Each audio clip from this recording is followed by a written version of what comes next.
मुकेश सहनी जब इस बंगले में आए होंगे तो उन्होंने ये नहीं सोचा होगा कि एक दिन ये बंगला खाली करना पड़ेगा समय से पहले। मुकेश सहनी अब इस बंगले को खाली करके यहाँ से चले जाएंगे। मामला है तब का जब मुकेश सहनी मंत्री थे तो उनको ये बंगला मिला। मुकेश सहनी मत्स्य एवं पशु मंत्री थे और उनको ये बंगला मिला।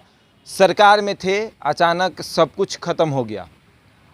अब इस बंगले को खाली करना पड़ेगा क्योंकि एमएलसी का चुनाव हो रहा है और उसमें मुकेश सहनी को जगह नहीं मिला है। सबसे बड़ी बात उस प्रकरण से शुरू करते हैं कि जब मुकेश सहनी के विधायकों को भाजपा ने अपने साथ जोड़ लिया और मुकेश सहनी को ठेंगा दिखा दिया और उसके बाद बिहार के मुख्यमंत्री नीतीश कुमार के साथ राज्यपाल से मिलकर इनको मंत्री पद से हटा दिया। अब इस बंगले को देखिए, सुनसान पड़ा ये बंगला। अब मुकेश सहनी खाली करेंगे क्योंकि उनको अब एमएलसी का जो चुनाव हो रहा है उसमें जगह नहीं मिला है।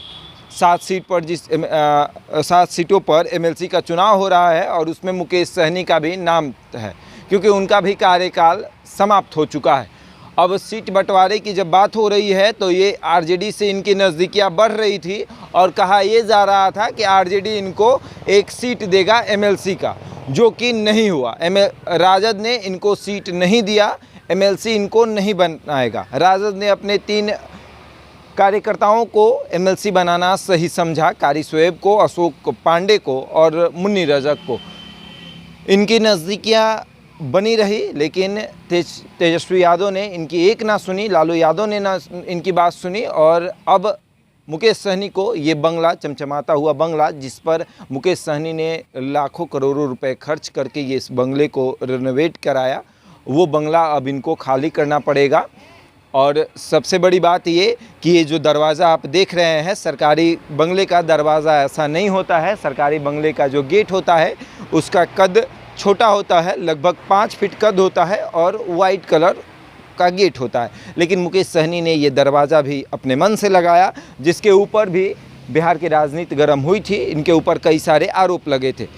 जिस तरीके से ये सहनी समाज से आते हैं तो इन्होंने मछली का एक चित्र बनवाया और उसके बाद ये एक दरवाज़ा लगाया। उसके बाद आप देखेंगे तो इस बंगले में कितने सारे काम जो है मुकेश सहनी ने कराया। सामने जो आप ये बिल्डिंग देख रहे हैं, जो बंगले के बगल वाली जो बिल्डिंग है, ये मुकेश सहनी ने बनवाया है और कई सारे काम इस बंगले में मुकेश सहनी ने करवाया था। और अब हम आपको एक और बात बताते हैं कि मेरे ठीक सामने अगर आप इस बंगले को देखेंगे, इस बंगले पर भी मुकेश सहनी का कब्जा था। मुकेश सहनी के गाड़ियाँ वहाँ पर रहती थी जब मुकेश सहनी मंत्री थे। हालांकि अब मंत्री नहीं हैं, लेकिन अब एमएलसी भी नहीं रहेंगे। उसका चुनाव हो रहा है। विधानसभा कोटे से जिस एमएलसी थे मुकेश सहनी, नीतीश कुमार ने इनको ये पद दिया था। भाजपा कोटे से ये मंत्री बने थे, एमएलसी भी बने थे और अब ये बंगला इनको खाली करना पड़ेगा क्योंकि अब ये एमएलसी भी नहीं रहेंगे। राजद ने इनको एमएलसी का वो टिकट नहीं दिया है, या यूँ कहें राजद ने इनको उम्मीदवार नहीं बनाया। अब देखने वाली बात यह है कि इस बंगले को मुकेश सहनी कब खाली करते हैं और जब मुकेश सहनी इस बंगले को खाली करते हैं तो क्या ये जो रेनोवेशन जो मुकेश सहनी ने करवाया है, क्या इसको अपने साथ ले जाएंगे या इसे यहीं छोड़ कर जाएंगे, ये भी देखने वाली बात होगी। फिलहाल के लिए इतना ही। बने रहे हमारे साथ और देखते रहें द इंडिया टॉप।